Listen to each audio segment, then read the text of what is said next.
All right, we're going to be doing an air filter on a 2004 Kia Optima. The only difference on yours compared to this one is I have the intake off to do spark plugs, so this boot's going to be connected to the intake. But you can pretty much get away with not taking the boot off. There's a clip here, another one here, here. The ones on the back are the exact same. They're just harder to see. There's one. The other one's down there. And then at that point, you'll just lift it up. I'm going to take it off to the side.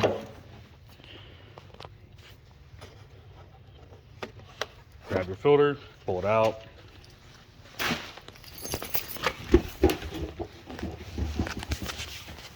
And then I'm going to go ahead and shop back all of that out. Any of that dirt's just going to get packed into your new filter. Okay. You'll never get it perfect, but just as much off as you can. Then you're going to take your new filter,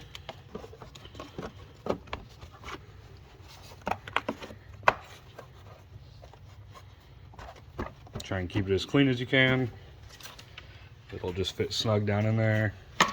Then with your box, that's going to slide right back on. And you're just going to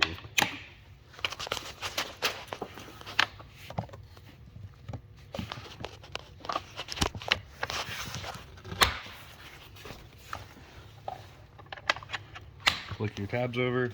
Now if you do want to get this out of the way, it's as easy as got a hose clamp back here, hose clamp here, and then you'll have a sensor here to unplug and a vacuum hose back here.